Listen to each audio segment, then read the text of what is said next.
welcome back to Cryptic Gaming. I hope you've been having a wonderful weekend. So we are in year 2. Season 1 is getting close to a close here.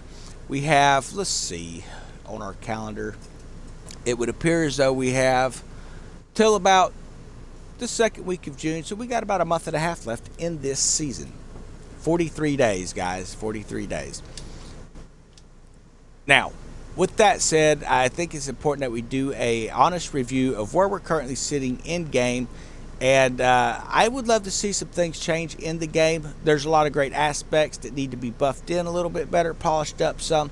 So here's what we're looking at, and definitely comment in the comments below, because Ubisoft will be sending their creator contents a newsletter here soon to get some advice. They love to find out what we have to say about the game, what our viewers are saying about the game, and what the people in our Discord communities are saying about the game. So make sure you're commenting in there on the comments so I can get that information when that card comes out. Now, as an Ubisoft partner, there's a few things that you need to first know. One, I do not get paid money to make videos. I do not make money off of YouTube. I choose not to monetize on this system. There's a lot of ways that you can make money, but I want to make sure that you understand I'm giving you an honest gamer's review. I am unbiased in it, and I'm not getting paid. Now, with that having been said, let's get started. PvP, Death Tides. My concern right now with this is, while it's a good concept, a lot of fun, I'm afraid what's going to happen is it's going to get where it becomes stale.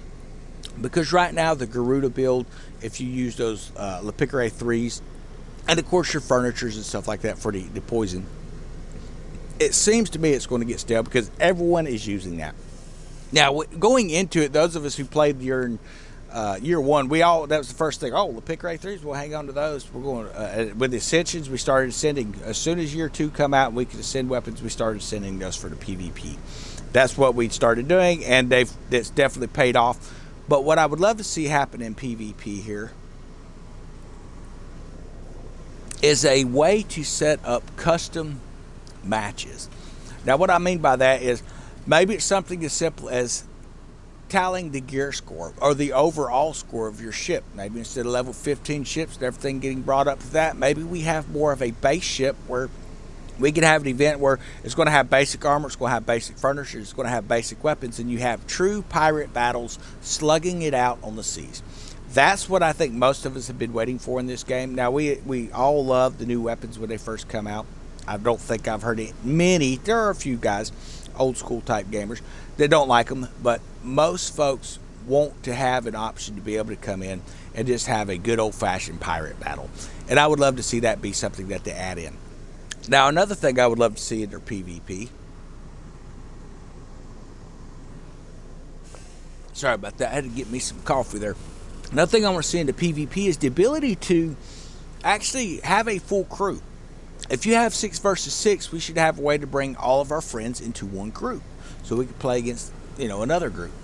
A lot of us are in Discord groups. We're in gaming communities, and we have a lot of people that we could play with, and that would be great. Now, do you set that up where you have more of a clan battle type PvP like you do in some games such as World of Warships and stuff? That's totally, fleets and stuff. That's something that could actually expand into the game. And a lot of us are hoping that they come out with fleets or clans or whatever they decide to call that system. Now, it sounds like we're going to be able to look at factional systems coming into Season 2. So that's going to be pretty awesome, meaning we're going to choose a faction. Now, I don't know if that's going to be between just 2 factions of the, say, East Indies, DMC, or the Campaign Royale, or if it's also going to include some faction systems such as the Nguana, the Rimpa, and the Farah and stuff like that. I don't know. We'll have to wait and see what those factional season is. It sounds like DMC and the actual Campaign Royale are confirmed, so we'll have to wait and see what happens with that. But then the large ships are coming in. That's going to be great too. We're not exactly sure how that's going to work, or you're going to be able to access some of these other coves. My guess is, I don't know. I've seen a larger ship over here. If you fought the DNC Naga, she's actually in a frigate. So that's something, or he, I'm not sure if that's a guy or a woman. But anyway, when you fight that, that's actually a frigate. A little bit different sail configuration, but it is a frigate over there, guys. So it's a little bit larger ship than what we're using. Now, if the ships are that size, we'll be able to access most of the seas just fine. Maybe not so much these tributaries, and that's fine. I mean, most of us have ships that are going to pick these 8s up anyway. Very few of us are actually running 8s. What I mean by that, for you new guys, we used to actually have to manually pick up every location. We had to manually fund every location as well, meaning you had to come to each spot, click on it, fund, and it was very time consuming. Now, obviously, we just come up, we can fund production for an entire area here, like so, which is pretty sweet. Then they added in the auto collect feature here, which is where we can come in, and it's not on all of them. It would be great to see it come up on all, but you can actually auto collect for a cost. Typically, it's around 10% of whatever pieces of 8s you have built up in those banks. Now, if you decide to do that, like I do, that's great. If you decide to go a different route, hey, that's fine too. It's totally up to you. I understand either way, but you can pick up your 8s. Understand you're probably not going to get them all, but you're going to get a big chunk of them.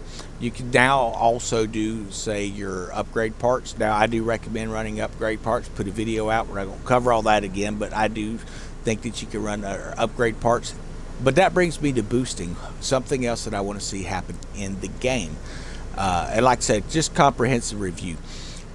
They've given us the fund all button. That's great. Now, boost, I'm not saying we need a boost all button, but what we do need is more than a 15-minute boost. Now, used to when we boosted these things, it seemed like, could be wrong, it used to be around 45 minutes. Like I say, we're talking year 1, and some things changed since the release, and a lot of it stopped boosting over there as well.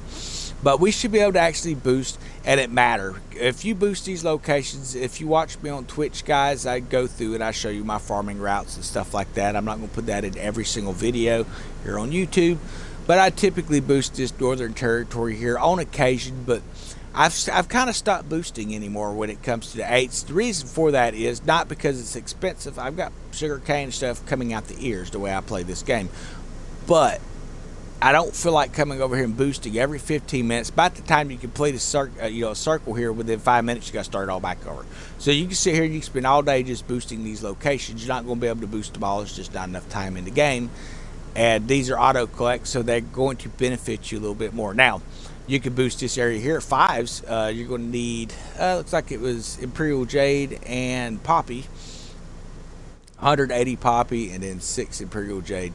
That'll give you all 4 of these locations boosted, and then you can auto collect it. But like I said, is it really worth it? Not so much on pieces of 8. Now, boosting your upgrade parts and stuff like that, adding that in, if all you're trying to do is get your upgrade parts and stuff going and you're trying to collect 8s, farm Mega Fort Houston on tier 1. Again, we put out a build on a ship on how to do that. I even told you how to do it. If you watch me on Twitch a lot, you'll see me actually farming that here on tier 1 and even tier 2, and you can farm it solo. Now, there may be people that join in on your solo event. In fact, if you sit there and you hit the help button, you're going to have plenty of people show up, but you can farm that on your own. Like I say, follow me on Twitch. You'll be able to see that. I'm not going to keep putting it in videos here on YouTube. I posted it 3 or 4 times, and it's the same guy who's like, well, you didn't show how to do that. No, actually, I have. You just don't watch the videos, man. I'm not going to keep posting in every video. I'm just not going to. Now, I would love to see that boost feature change to where we can boost for an hour or boost for a day. Understand, a lot of us are running events such as we've built our Helm up for a reason. Now, I've covered that. I'm not going to go over Helm building again. Make sure you check those videos, guys. Look down in there. I've got videos on all this stuff, fully expansive videos talking from stage 1 to the stage where I'm currently at now. But when you come to a supply network, you can buy your supply deals here on the island, or you can do roving, which is where you're supposed to go out and buy them from a ship. Me personally, I don't bother doing that. What I like to do is I will come in and I will sink the ship and get it for free. No, 150, you may be saying, well, that's really not a lot of materials, man. And it's really not. But you can now come in here, and as you open up your empire, you're going to be able to do rogue hunts. Now, with these rogue hunts, you're going to get materials, say the raw jade, you're going to get juniper berries, you're going to get poppy, you're going to get tobacco leaves, any kind of helm material, you're going to be able to find it in there. But something down at the bottom, it says like this would be a fleet of orcas. That means that they will most likely drop orca mechanisms. This here is a fleet of worms, so you will actually be able to get those worms' breath as well. Eels, you'll be able to get that eel's twine. If you're looking for where do I find that stuff, the forts just ain't dropping it like they used to. Come up and do some rogue hunts. These things refresh every hour. Just throw them in there. Throw in your fort plunders, another great way. Raw Imperial Jade. Now, while I typically don't bother actually using my Jade to, upgrading that, you can do that to Lock Panjara for those who don't know. I don't bother upgrading it. I leave it in the raw form so I can actually boost right outside of the Red Isles. There's a few other locations you can boost, but you can sell it also. But juniper berries, poppy, and sugar cane, you're going to be able to get those from the forts. Now, if you're lucky, you can actually get a fort. Say one of the big ones that usually does it is you will see. Let me bring up our stuff here. It is going to be this one right here. Picasso, and a lot of times over here, where's Preemie at? Right there. You'll actually get 2 to even 3 contracts on that one location where you can come in, farm it once, and it fulfills all 3 contracts. So pick all your contracts up and farm those. Now, I would love to see where we could actually, the higher level that we bring up a fort, it looks like it would make it a little more difficult, which would give you the better payouts and stuff. I don't know. In Tier 1, between Tier 1 and Tier 2, there is absolutely zero difference in payout when it comes to running any of these forts to get your helm materials. So, my advice to you, run it in Tier 1. Uses a lot less cannonballs and takes like 2/3 less time. So, within a third of the time it takes you to run it once in Tier 2, you're going to get it done. So, you're going to be able to run 3 to 1 typically here in Tier 1. So, be smart about it. Just knock that stuff out. Now, back in the day, you had to have an army. I'm talking you had to bring a group in, like Fort Preemie. We would be out here. We would have several guys that we would encircle, and we would all be using Mons Megs. We had a couple of runners that was running around taking care of the crowd control and sandbucks for the ships that it would call in, and just taking the walls and the ships out. And it was a lot of fun, but now with that schooner build, guys, you can take these walls out in one shot. Some of them require 2 shots if you're in Tier 2, but typically one-shotting these walls is what you're going to be doing, and just farming it out, taking the ships out, and you're going to find yourself sitting there waiting on ships to show up. That's just how OP that build is. Now, if you want to be able to come in and enjoy having real big farming groups, then set things up. We're not using ascended weapons tonight. We're all using small ships or whatever. It's however you want to play the game. Understand there's options. Don't get upset about certain aspects of the game, but something I do want to see them do is better balance the tiers of the system. We have a lot of new players that are in Tier 1. You have a lot of, I wouldn't say part-time players or pastime players, but a lot of players who are just playing the game because they enjoy coming out and destroying ships. And that's great. That's awesome. It's an option. But what their options are limited to are now the bosses. So you get a boss and you go, okay, so the Lumi Shadow, this is one of the Vikram missions. Now, this is the harder Vikram mission. This is a level 16. You sink him and you go, okay, the mission's done. Nope, he sinks and he comes right back. Then you got to deal with the towers and all this stuff. And it takes forever. Now, the problem with this is they have a time limit on him. And it can be pushed pretty heavy. Now, the more people that show up, you're not going to solo this level 16 anymore. You used to could, but not anymore, not even in Tier 1. You would come up in here and you have people come in to join, but when it senses that more folks are showing up to help, it starts to scale the enemy up. As if he's not hard enough, it scales it up so it takes even longer. Same with these other events. Tier 1 should be a base setting, not scaling up, and you can have your teams of 3. Tier 2 should allow teams of 6, and if they're going to scale some, hey, that's fine. But understand, people are getting sick of coming in and halfway through a seasonal pass. Either they're nerfing your weapons that you've just earned and you've built up, and the weapons are really great, and then you got content creators, they need to nerf this weapon. Why are you asking Ubisoft to nerf weapons that we've spent time grinding the materials on? That makes no sense. That's just someone looking to make videos, and y'all know who I'm talking about here, and I don't really care. But the fact is, it's annoying when you have people grinding stuff out in this game and they're coming in and you're asking Ubisoft to nerf an already broken system. You know, you're part of the problem. You're not part of the solution, bro. But anyway, I digress from that. But that's where we're looking at right here with this stuff, guys. There's a lot of great aspects in the game. Don't get mad at it. Don't get upset. Look for a new way to progress. Now, like I say, when I post a video up with this ship build, it's a ship build that I use. I've used, typically anymore, I'm using the schooner. Now, the schooner, love it or hate it, whether you like the sail configuration or not. You know, I know there's a lot of folks who don't like the looks of it. Hey, that's fine. That's up to you. I don't mind the ship. It's not one of the ugliest ships in the game by any means. I was always a sandbuck player. Now, when it comes to a sandbuck, when you're running forts, even if you're using fully ascended weapons, you're not going to take these walls out unless you are using something designed with siege and stuff. Okay? You can take them out, but it's going to take a lot of shots. So just build you a schooner build. You should be building more than one build. There's a build for everything, guys. Now, you're not going to be able to build the build in a day if you're a gamer who can only play for a few hours a day. You know, or a few hours a week. It's going to take you a little bit. But if you get into a group such as Banished Souls, that is the Discord community I play with, they come in, and every Friday we come in here and we hit Mega Fort Houston. From 8 o'clock, I think, is when we get started. For those of you in the Eastern time zone, it's 8 p.m. 7 p.m. for those of us here in Central time zone. We start loading in, and we just farm Houston. And that gives you pieces of 8. We're farming it in Tier 2, so you're getting pieces of 8. You're getting Ascension modules. You're getting Masterwork kits. You're getting all the things that you need to upgrade your ships and your weapons to maximum levels. And we farm that thing all night long. Something else that we'll do is when people kind of start getting kind of, you know, let's do something else, take a break off that, we'll come up and we'll run these sea monsters.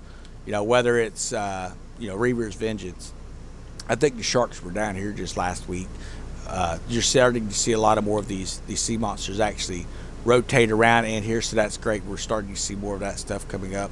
We had, seems like the original sea monster, that green gator, spawns up here. So you're going to be seeing a lot of different stuff popping into the game, but that's how you're going to do that. You get monsters' teeth from all of them now.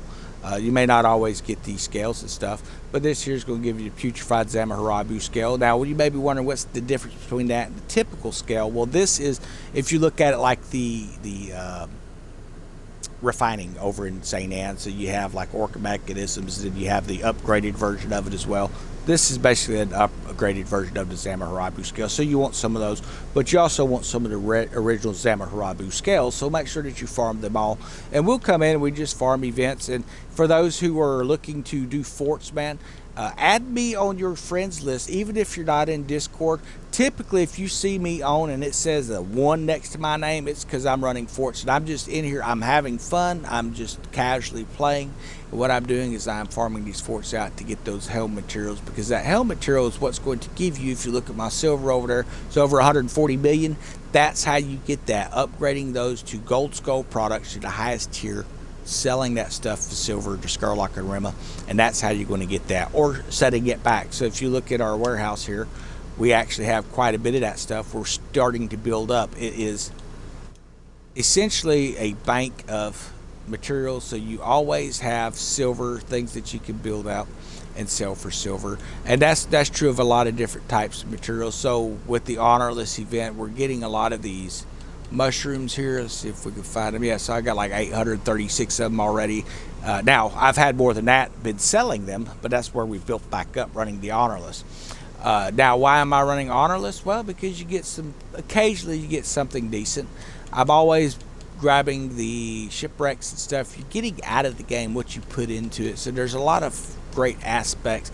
If you're playing everything in Tier 2 and you're getting frustrated, go back to Tier 1. But understand, right now they are still scaling. I mean, we're opening, I got a mysterious chest here. I should probably open that. I've got a lot of these gilded boxes I'm starting to save. Now, I've been getting a ton of these Helm leases. I don't know what I need them for. I've already got every location in the Helm, so I don't know if we're fixing to get a Northern Territory, and it's going to have more areas to capture. No idea. So now I'm stacking boxes just in case the leases are removed from my cargo. You never really know what's going to happen, or say cargo, I mean warehouse. You never know what's going to happen in the game. You end up with situations where you're stacking up, smuggler supplies. I've actually had materials go missing in my warehouse before. So now when I get these smuggler supply boxes, which is whenever you hit your next level and your next level and your next level when you're playing. If you're playing in tier 2, you're learning, you're getting a lot of XP, and it's bringing up your kingpin ship where you're getting these smuggler supply boxes. So you want to make sure that you're setting those. Again, silvery raider boxes. Maybe wondering what's the difference between the gilded and the silver. Well, some of them are paid out from your buyouts, and some of those are paid out from running hostile takeovers and things like that, or legendary heists. That's the difference between them. You're not going to get the Helm leases from the silvery raider boxes, but you will from the gilded raider cache. So that's the difference there, guys. Legacy caches. So these were from the last season. Now I've got 38 of these left. I've been opening these like crazy, not because it's really anything that I need. I mean, as you can see, I've got a ton of weapons set back still. But one of the things I've been doing is trying to hook up a lot of our players with things like the darts. So it looks like we got 8 left of those. Now, there's a lot of folks that comment in on my YouTube videos saying, I've got a guy who's looking to trade me a set of Dardanelle guns, and he wants, and they'll name off what the person is at a fair price. I wouldn't be the one to ask on that. I don't charge anything when I give people who are actually part of our community. Now, if you're just joining up and you're looking for free stuff, I'm not going to give you anything. I will farm it with you, but I'm not just giving people free stuff. But if I know you, I recognize you from the videos and stuff, you're commenting a lot, things like that, and you're one of a Cryptic Gaming supporter, or you're part of the actual Banished Souls community, man, I don't usually charge people anything. In fact, usually I will spot you silver as well, because like I say, I'm not hurting for silver. I try to help everybody out, and I want to see everybody succeed. But what I don't do is give random people powerful weapons, because you could be part of another squad that we might end up having to fight against later when the game expands. So 1,000-year monsoons, I don't even recommend these things, but I've given several away. Mons Mag 3s, these are another things you'll get from those legacy caches. But being I have such a overstock of these things, I don't bother opening up a lot of these things right now. Just save them. Who knows, they might have something good in it later. I need to go back through and salvage a lot of these ascension weapons here. That way I can get some more of those parts and stuff. But that's what I do. Then of course you get a lot of these things. So to answer the question, is it a fair deal? Well, here's what you need to look at. One, how badly do you want it? Are you willing to pay that? If you're willing to pay it, then yeah, it's a fine deal. Now, if you're looking for the best deal, understand, you're looking, where's he getting all these weapons? Where's he getting all these armors? Where's he getting all these furnitures? I mean, there's a ton of stuff in here. And you go, where's he getting all this stuff? Well, most of this stuff, I don't even buy it, drops on my legacy cache, but I also get stuff from Blackwood, and that's going to move us over to Blackwood real quick as your next point of review.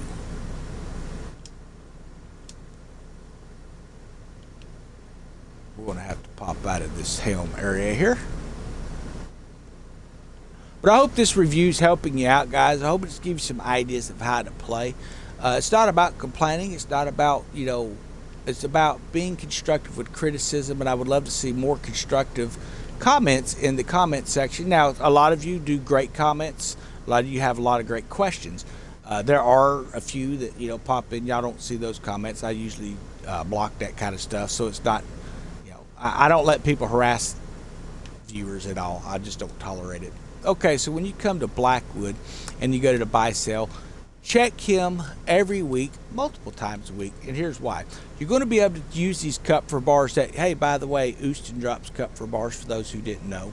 Running missions for Blackwood, you earn cup for bars. Houston's the best way to get them, honestly, though. But you can buy Ascension modules, you can buy upgrade parts, or like I say, get your Helm set up where you're pulling those when you're farming and you don't have to buy these things. You can actually use your cup for bars to buy sovereigns. If you have enough of them, you buy sovereigns, and then you go over to the black market and you can buy those legacy cache with sovereigns. You can even buy a legacy cache from the black market using the honor list points that you get from the Missouri. I recommend running this in tier 1. You're going to get the same amount of points as you do in tier 2. You earn a little bit of pieces of 8 in it. Now what you don't get is ascended spring walls. You can drop ascended spring walls in tier 2. I've not got an ascended one in here at all. But when you salvage any of this stuff, you run a chance of getting some upgrade parts, whether it's upgraded or not. That's just something you run into. And then, of course, Bloody Strongbox, you can potentially. Typically, what I get from this one is the Klein Cartois, the Demi Cannon.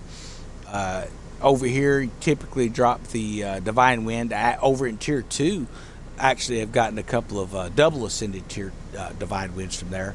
And down here with Apoc, I've only ran him a handful of times. All I've ever gotten from him is furniture, so I don't even bother with him. Yeah, I've got so much of that furniture, I don't even need it. But yeah, so there's kind of what I'm looking at on here. Tier 1, gear it more toward new people. Now, if people want to come in, if they want to limit what size ship people can use, that's fine, man. Hey, that's cool. Put a limit on the ship, a gear score. You have to be below a certain gear score to come in, and that's fine. That's going to, if someone comes in and they decide, you know what, we're going to just hit every PvP hostile takeover that hits, and you're just wailing on level 9s and 11 ships with your level 15 god builds, then I can understand why people are getting upset. You know, it happens. But, you know, set a gear score rating on it. I've seen the games do that. Tier 2, have it that way as well. Now, what you don't want to see is a level 16 ship where you come in here with a level 15 boat, and it takes 15 minutes to drop them when you've got 3 level 15 guys on him. And then a group of level 9s that are trying to beat that boss, and you're trying to help them get it, and they just keep scaling it up, and you're in tier 1, and those guys can't get the stuff done. That needs to stop, Ubisoft. That's something that they're getting over, you know, they're getting carried away on. So tier 1, they need to make a little more fair toward the new player, and that's just what I'm hearing from gamers, what I'm seeing in comments. People are getting kind of upset, and I can understand where they're coming from on that. Tier 2, hey man, give us where we can do 6 people in a team, a squad of 6. That would be great. You know, unlimited gear score, whatever. If there's really a tier 3 and that's the only way to use large ships, then that's fine. But understand, that's going to make a lot of people upset that are even in tier 1, because there's a lot of these guys, they're just now getting some of their level 15 ships in. Now, granted, it's not the particular weapons they want. They're having to wait and open that kind of stuff up, because a lot of these things, like the Darnell cannon, I don't know if you can buy them. I've heard rumor that Blackwood occasionally sells them. I don't typically look at the weapons too much that he sells. I didn't see it in here when I looked earlier today. But where I originally had gotten mine before I started dropping them legacy caches is over here from our friendly black market dealer. Now, does she still sell these? Well, let's look real quick. You know, I've not actually looked. It could be something that rotates in on her, but you definitely get it from the legacy cache. I'm going to show you where to find those in here. So here would be her event stuff. Okay, so she got the Ascension chest. This is another great thing to spend your points on, guys. If you got a lot of those points, you got all the weapons you want. Then, of course, you have your material bundles that you can get. Over here would be your legacy cache. So she's selling those for pieces of 8 now. Understand these are cache 4, so you're going to get some of the more advanced weapons out of it. White Jades, 1,000-year monsoons, Darnell guns, 2,000 pieces of 8. That's basically one run on Houston for one chest. And Darnells, from what I've noticed, seem to be what's actually dropping the most out of these legacy caches. So 600 Ascended. Here's an Ascended cache. This is going to be an Ascended weapon, I'm guessing. And you can get those 600 Sovereigns. So you're going to be able to go and buy the Sovereigns like I showed you over there at Blackwood. You buy those from him, and then you come over here, you use your cup for bars and buying it that way. My recommendation, buy the legacy cache for pieces of 8 if you got the extra 8s and you're just needing something, because chances are you're going to drop a piece of furniture as well. It's not just going to give weapons, guys. It gives furniture as well and that stuff. It gives armors and stuff too. But I'm not seeing a dart gun yet. There's some Mons Meg 3s.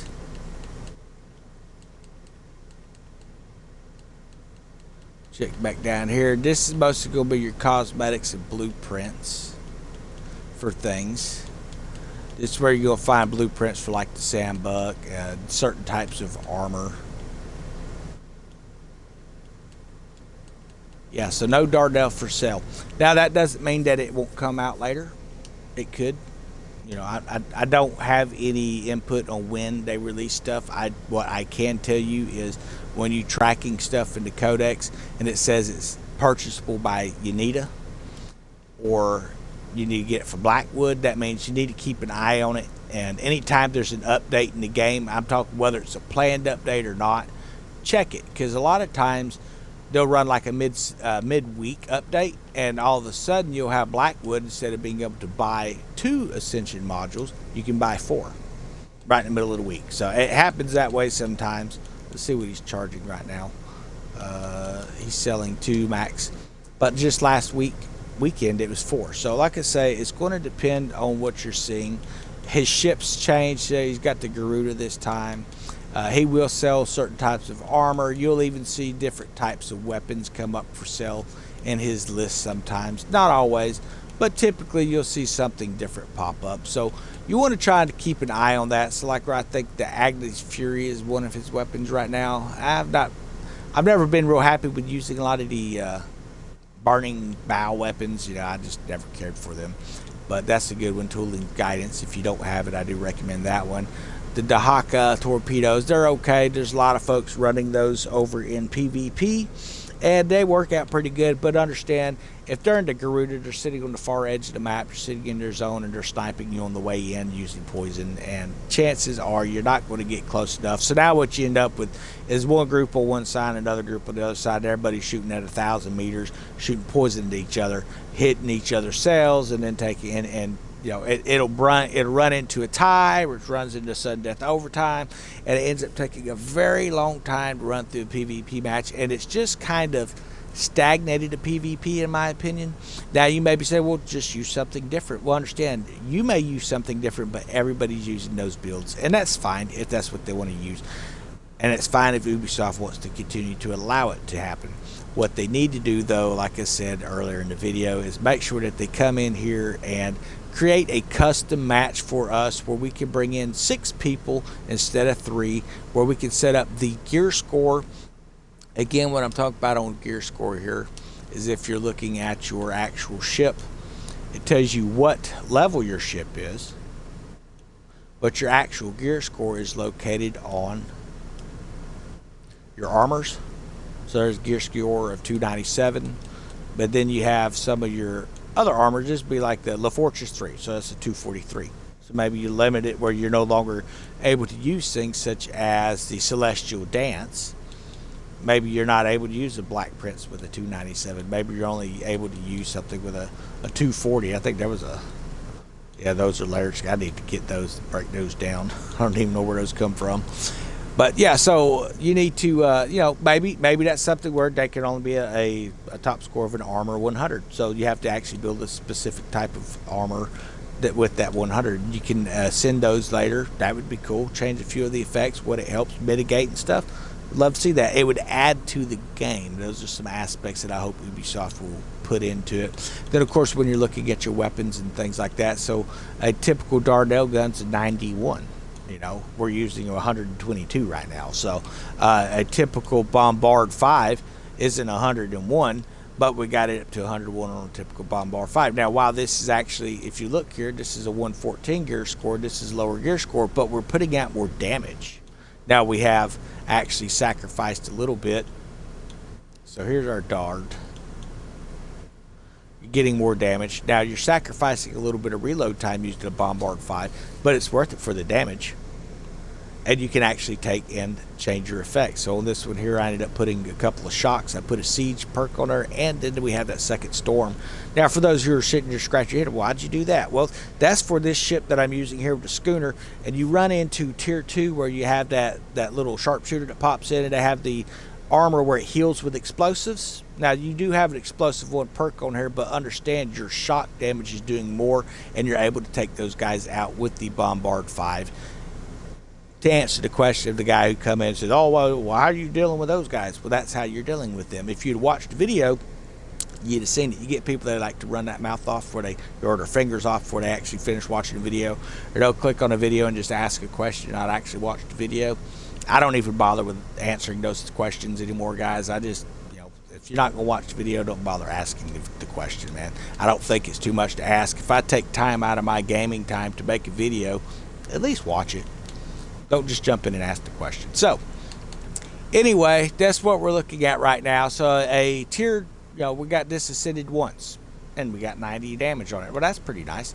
91 damage. Most of your weapons are going to be, between 50 and 90, depending on if it's a tier 1 or 2 or up to your higher tier weapons and stuff. That's going to see a lot of more options in building if they would actually take and give us a gear score rating and some custom servers for our PvP. And I think that's not too much to ask. Y'all have a wonderful day. We'll hop off here.